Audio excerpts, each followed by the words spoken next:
We had a baptism of fire. I mean, the early 2000s was a real cauldron of front page stories about, the MMR vaccine causing autism. His argument was they've got the guns and the money. What's left to the rest of us is knowledge. Academics, I think there's been a big move with researchers to sort of talk about outreach, talk to the public, talk to the media, talk to policymakers. Back when I started, that was the dark arts. No one would talk to the media. Hello and welcome. I'm your host, Sam Knowles. Joining us on Data Malarkey today is Tracey Brown, the Director of Sense About Science. That's a role that she's held since its founding in 2002. Scientific evidence can be a powerful tool for insight, accountability and change. And yet, in public life, particularly perhaps in politics and the media, debate often revolves around claims based on shoddy or misrepresented evidence. Now, as I see it, Sense About Science exists to change all of that. The charity challenges the misrepresentation of science and evidence in public life and intervenes, often in partnership with others. It holds those responsible to account, and it runs highly impactful, evidence-based campaigns. We'll talk about some of those campaigns during the course of our time together today. They include, perhaps most notably, AllTrials, a global campaign for the reporting of all clinical trial outcomes, not just those that favour the compound or the company that stands to benefit from positive results. Under Tracey's leadership, Sense About Science has assessed the transparency of many government departments, more than a dozen I think, and championed peer review beyond academia, especially with the public, helping people to make sense of science and evidence. In 2017, Tracey was awarded an OBE for services to science. We first met back in the mid-2000s, and I have got a huge amount of time and respect for Tracey, for Sense About Science, for its campaigns, and perhaps most of all, for the impact that it continues to have. Tracey, welcome to Data Malarkey. Thank you, Sam. I'm so glad you've got me on, and what a wonderful introduction. I'm blushing. Well, great, excellent, good blushing. I hope it's a good summary of who you are and what you do. Is there anything that you'd like to add or anything I've got wrong? No, I think you've covered the main points, and I think that looking at these issues from a public perspective is probably the key one amongst them. Now, before we talk about data and data science, perhaps in particular, I'd like to go a little bit beyond the day job and start with a question that I always like to start with that is designed to get to the heart of what makes you, you. So could you tell me, Tracey, how do you spend your time? I spend my time walking and talking, and sitting around a table, cooking and talking, arguing, debating, laughing, joking.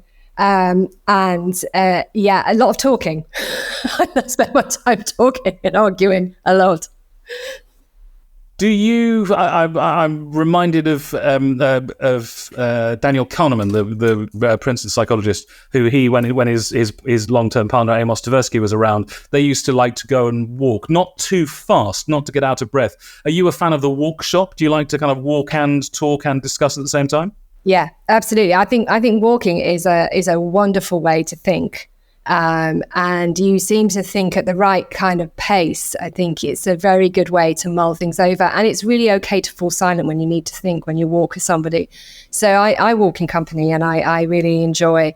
It's a very big part of my life, actually, walking. But I do also like getting out of breath. I like the hill struggle and all that kind of thing too. I think there's a huge amount to be said. I'm interested in insight and how one can turn data into insight. I'm a huge fan of that going side by side. I think it can be achieved in a car. If difficult conversations, two people or maybe more people looking forward can be achieved in a car. But I think I'm completely with you. Walking is the way to go. Now, listen, I gave an introduction to Sense About Science, but could you tell our listeners and our viewers, in your own words, about Sense About Science, why it was set up, what it does, and the purpose it serves in society? Well, I think that the key thing is some of the things that have changed over the time that you described there, Sam, because we were set up here, we had a baptism of fire. I mean, the early 2000s was a real cauldron of front page stories about, the MMR vaccine causing autism. mobile phones fry your brain, GM crops spelled the end of of healthy food. And there were just so many stories where there was a kind of battle between activists and companies and government and others who all had their particular points to make. And in amongst that, what we really were looking at was that there were this kind of rather confused public, or a very frustrated, or sometimes quite stirred up and worried public. So wondering how to make sense of it all. And science became a kind of political football in a lot of those discussions. So I suppose two things emerged from that were really important. One was giving people better access. What are the kind of basic tools that we as citizens need to make sense of these discussions? We're moving into in the 21st century. We're in a world where making sense of more complex issues is upon us to really be part of democratic society. But I think the other thing was also just the need to start more of a conversation about the fact that knowledge is our friend. I read years and years ago, right at the very start of Sense About Science, I read a great piece by Canadian philosopher James Robert Brown about the science wars, where his argument was they've got the guns and the money. What's left to the rest of us is knowledge. And that really struck me. I worked in Russia in the 90s where, academic departments were opening up after 50 years of being completely cut off from, social research data that was independent and reliable. And it really struck me that knowledge is something that is a public property, a public good that we should be celebrating. So that's kind of informed the ethos of us. Over the years, we've ended up kind of going more and more towards looking at how can we change the system? How can we get those, get practices, for example, transparency? How can we ensure, so you mentioned AllTrials in your introduction, how can we ensure that people see what they need to see in order to make sense of what's being claimed about it? Whether that is why this miracle cure is going to work, or whether it's why government policy is as it is on immigration or nuclear power or anything else. Are people seeing what they need to see to determine how evidence-based that is? Now, could we focus on data science for a bit? Can you describe how you aim to get people, the public, to ask the right questions about the applications of data science in particular?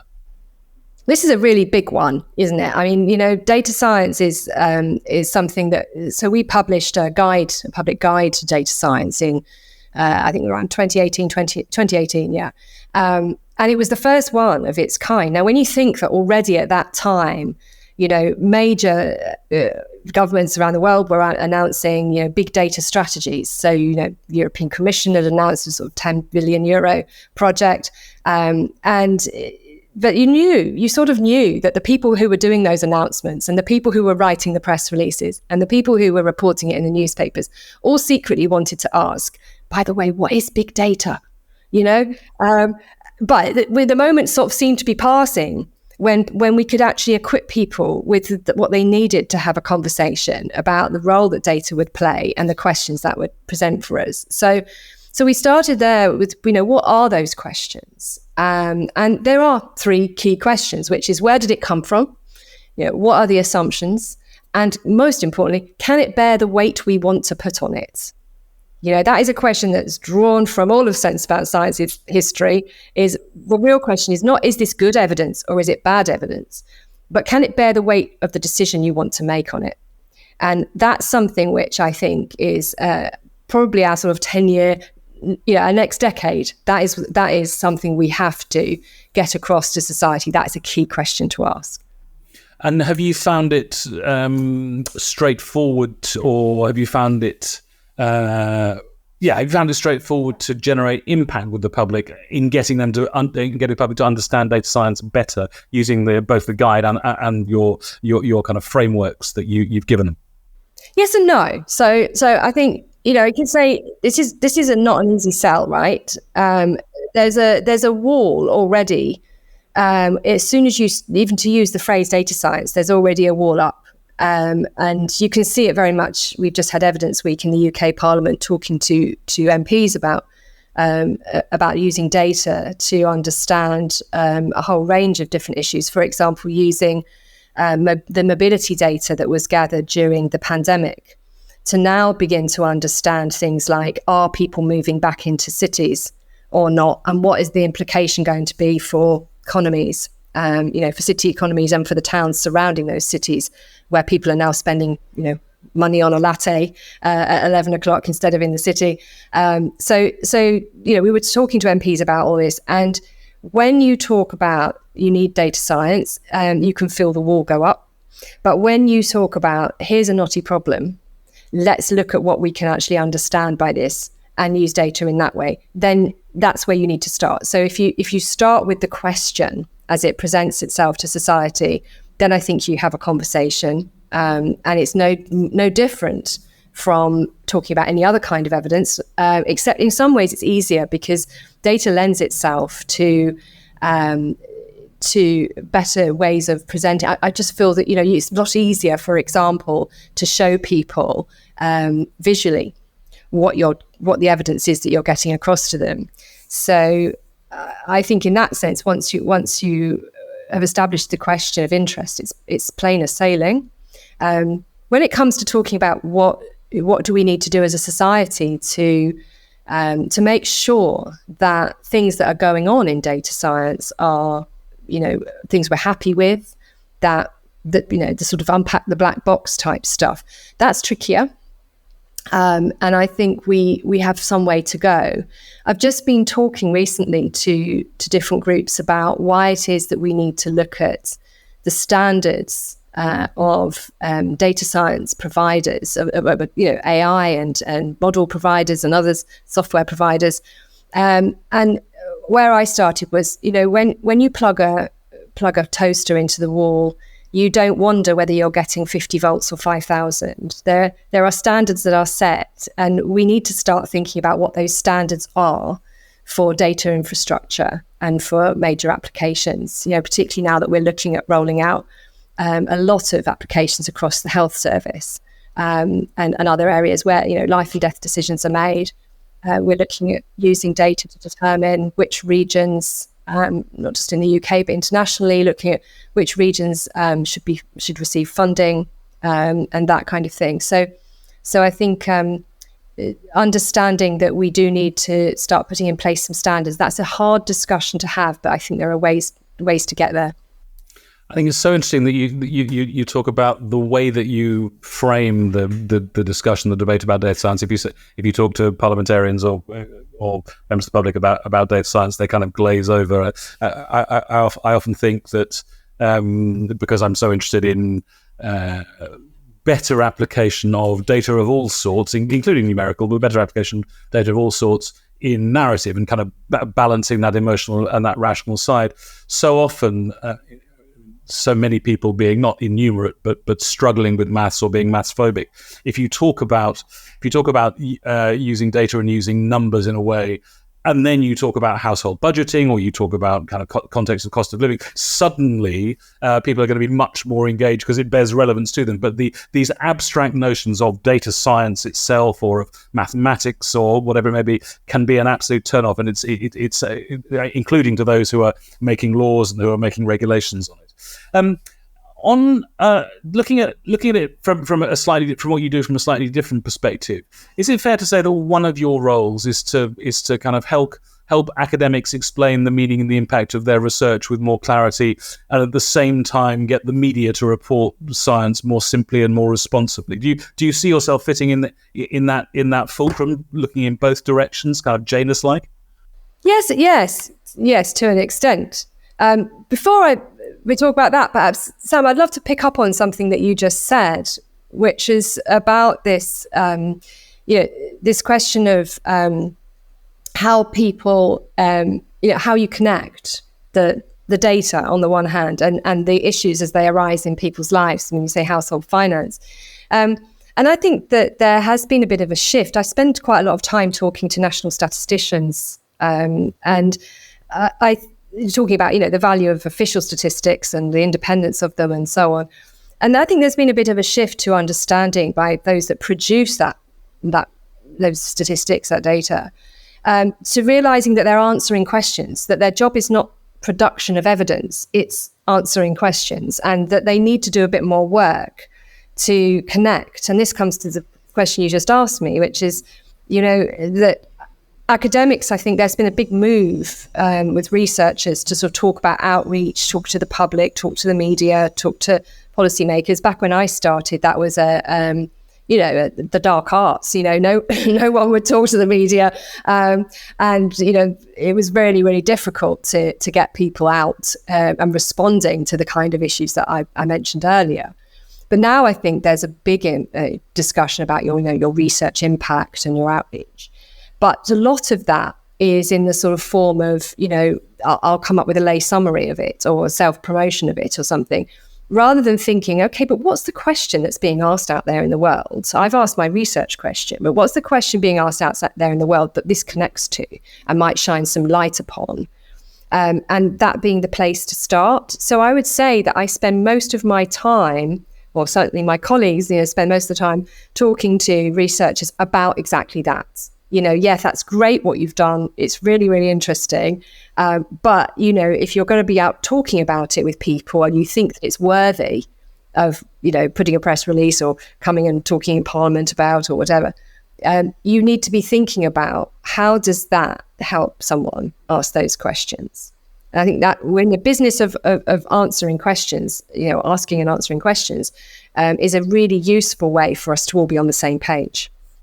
I think that's fascinating. My wife and business partner runs a consultancy specializing in academic impact. She works alongside many academic institutions across the country, indeed around the world, because the Research Excellence Framework is a template that is kind of copied, or the inspiration in many other markets too. And I'm sort of surprised that. I'm not saying that academia has it licked by any means at all, but I'm surprised quite how much further ahead many academic institutions and individual academics are than business people are in terms of actually understanding what impact may be. I think there's this confusion in a lot of business that impact is about top or bottom line or somewhere in between. It's all about financial performance, or it's all about growth of market share. And yet, even the impact of business can be very much more than that. I'm encouraged to see how far academia has come. I mean, I've not been in academia for nearly 20 years now, but I'm encouraged to see how far it's come through a relatively sort of simple and straightforward exercise that we've got this money to give to academic institutions for research. Let's create a formula. Let's create a way of reviewing that. I think the industry could really benefit from looking and seeing what academia is doing in terms of reporting on and calibrating impact. I don't know if that's a view that you would share, or. I think I'd take your point on it. I think you're probably more informed on that than me. And as you're saying that, I'm struggling to think of a good example actually from industry that I could point to, which is probably telling in itself. I think you're probably right on that. Absolutely. You mentioned big data before, and also AI. I want to pick up on both of those a little bit if I can. Do you believe that big data is necessarily better data?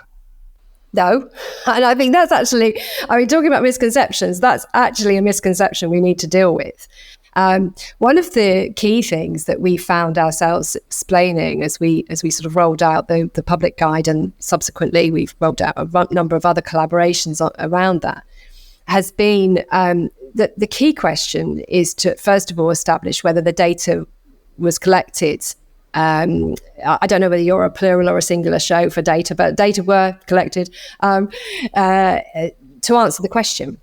Because there's a lot of excitement around, we talked about with people not understanding, but you do have a bit of things at the other end of a bit of the opposite, which is sometimes people imagine that the data will just be there for you to answer exactly the question that you've got. And if you've got great big data sets, if you've been gathering all the information, for example, that we now know in real time what the usage of a metro system is, how much people are paying for their tickets when they're traveling, and all of that, we can track all of those things, and we've got a lot of data.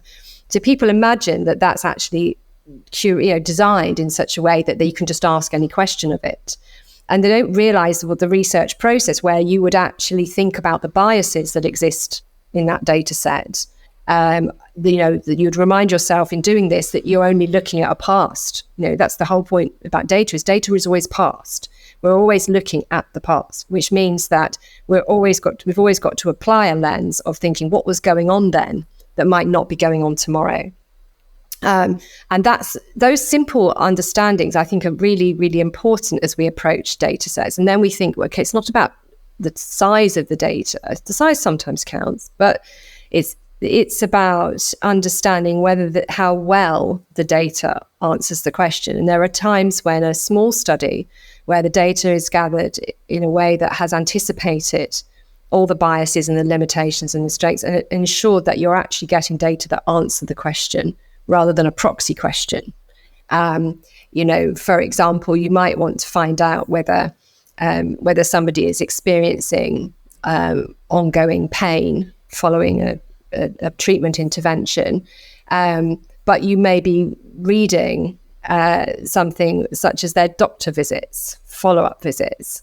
Well, you can do that on the largest data set out there, the largest patient data set. But if the doctor visits weren't representative of ongoing pain, but they were perhaps as a result of some stomach upset instead that was caused by the same intervention, you're not measuring the thing you're measuring. So no matter how big it gets, in fact, if anything, the bigger it gets, the more the distortion occurs. And that's also another point about big, is that sometimes you introduce into your data set a whole range of considerations that you haven't allowed for, or that mean you move further away from answering your question. So I think big is not always better. I wonder whether we've ended up in a place where there's an assumption that big is better because of the number of unrepresentative samples that were used in the past. That became a regular kind of, rightly, a regular criticism that was levied at, people would rush to say that some new thing was going to cause a risk to your health, or they'd rush to sort of produce their results from their study into a media report. And those things were not representative. And so we all learned, in a good way, I think, throughout the noughties, we all learned to ask the question, is this a representative sample? And so in the process, kind of big became good. And big is not necessarily good. I think that's an excellent and nuanced answer. Yes, starting, of course, with Mr. Wakefield and his N of 12. Yes, his self-selected sample. No, I think that's a point very well made. I mean, I'm reminded of that Wired editorial from 2008, 2009.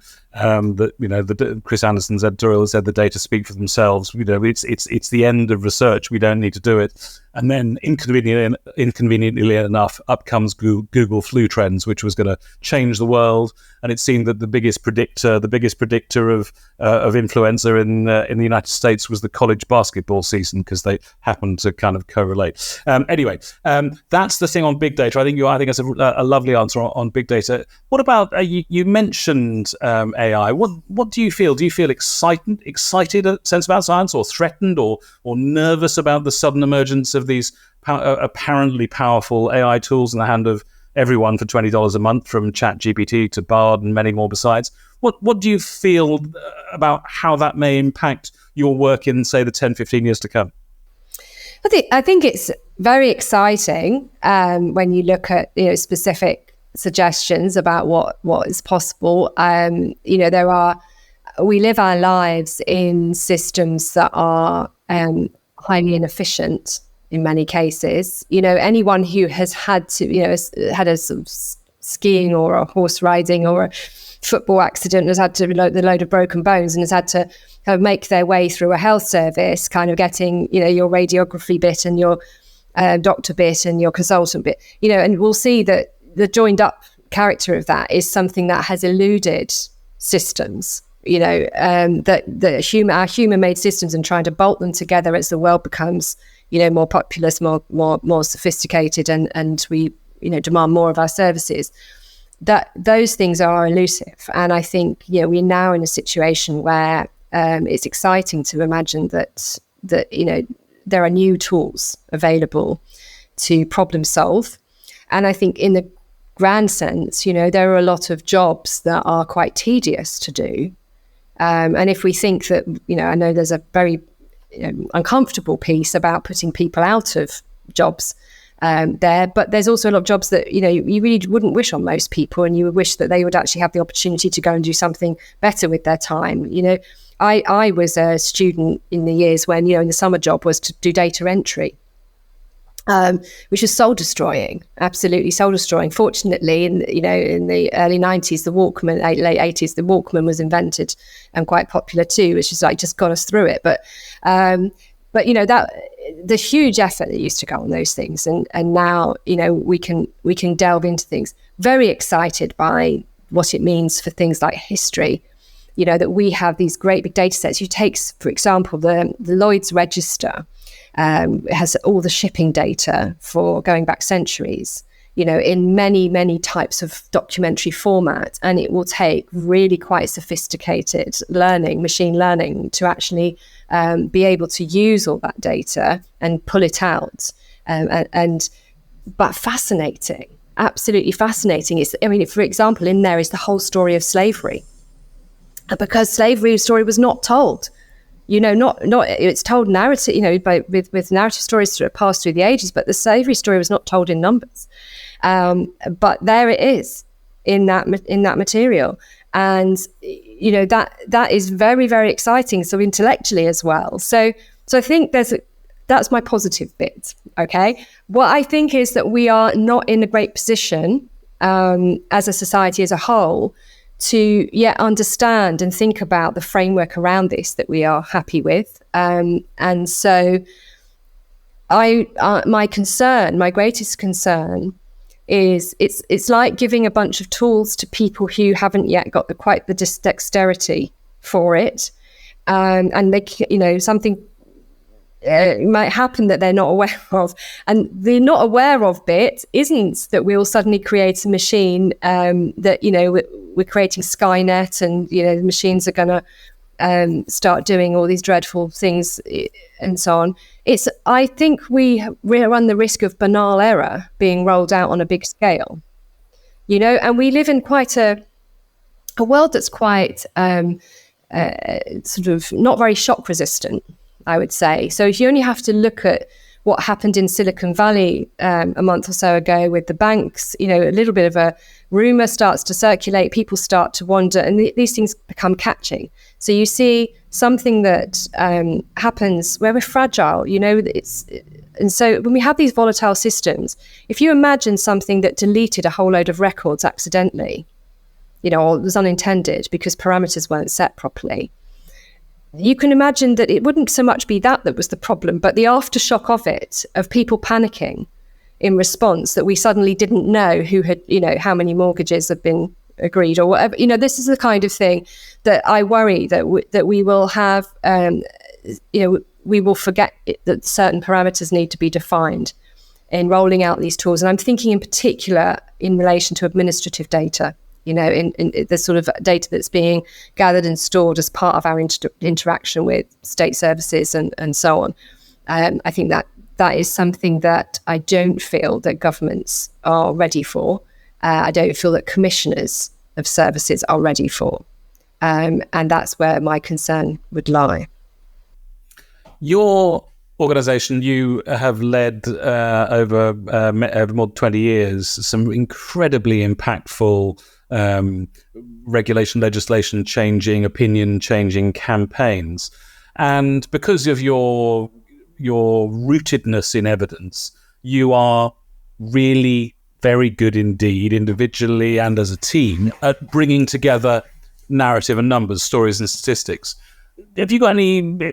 What are the sort of the golden rules that you might follow to do that well? Because these are fire and ice worlds often, and you, as an organisation, appear to have mastered it. What's your special sauce? Well, one of the things I would say is that you're really right to talk about the fire and ice, because when you're a change-making organisation that's using evidence, you have got a tension there. Because you've got a campaign on the one hand, and you've got the data, and the two things need to be hand in glove. But traditionally, you tend to pick out those things which function for your campaign. So we have a culture of quite ruthless honesty with ourselves at Sense About Science, which can be painful at times. And I think for new people that join the team initially are kind of quite surprised to see that we would, we strip down what we're doing and we ask, is this actually right? Is a different picture emerging? We don't go sort of just charging out there, running the same press release on something as we did 3 weeks ago.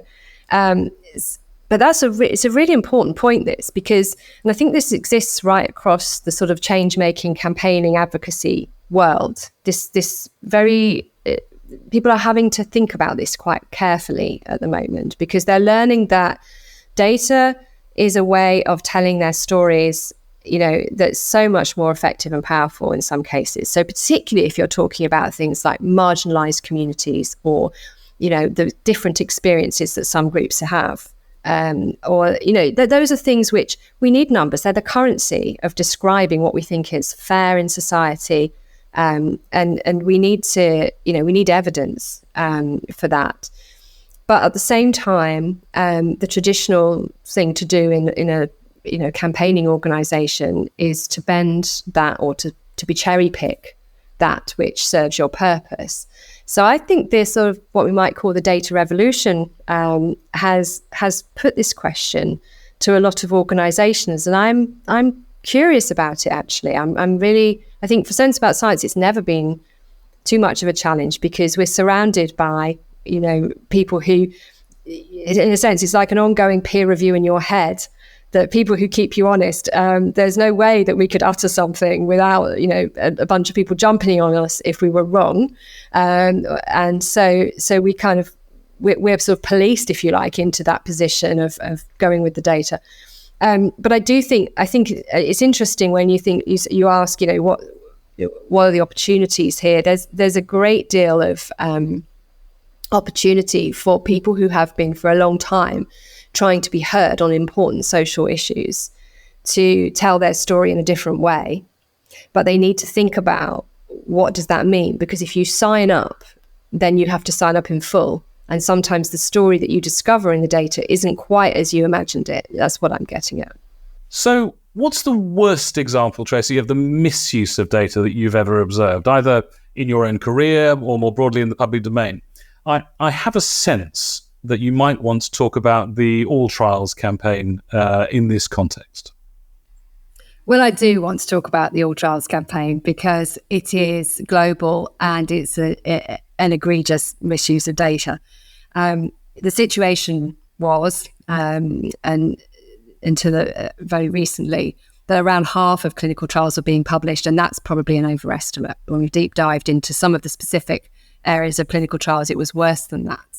And that wasn't just companies that were not reporting the full trials. It was also academics who thought that their data was for themselves to be sat in a bottom drawer or left on a computer somewhere.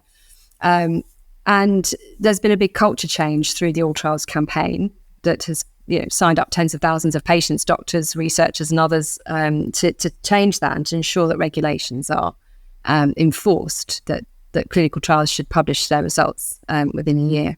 And we have seen a big change. But I think the reason why I say it's the most egregious is it's not just the case that we were not getting access to the data on the drugs we were using today.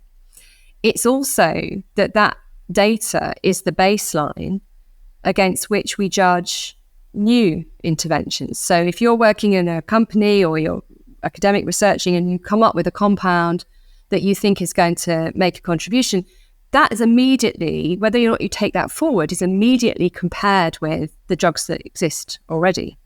Now, if the drug that exists already is understating the risk of a side effect like stroke, because all the trials aren't published on that, and we may not see the full risk, we might then think, well, our new drug has got nothing to add, right? But if we saw the true picture, that the medicines that we're prescribing today are elevating that risk, then we might see a benefit in the new compound and then take it forward to market. So we could have been missing out for years on innovations that would have been genuinely helpful in making maybe small incremental benefits, which are then big over a world population. So that's the reason why I pick that. It's not a one-off mistake. When you ruin the baseline, you ruin everything that comes after it. But I would also highlight AllTrials as a good use of data from our side, which is that, one of the great innovations now is that we can scrape the data off of the regulatory databases and actually look at how everybody's performing and show them.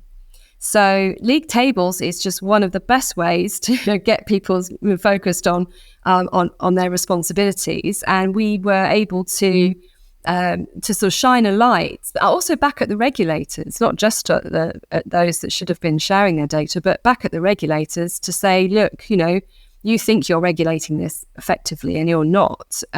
So that caused, that prompted a lot of action on their part. So it was a kind of good data story. Data was our friend in the campaign. People told us at the beginning we were overestimating the problem. They told us that we were exaggerating. Of course, all the regulators see everything they need to see. Nothing to see here. Move along. No need for a campaign. And then, of course, when we started scraping that data, we just let it tell the story. It really did tell the story.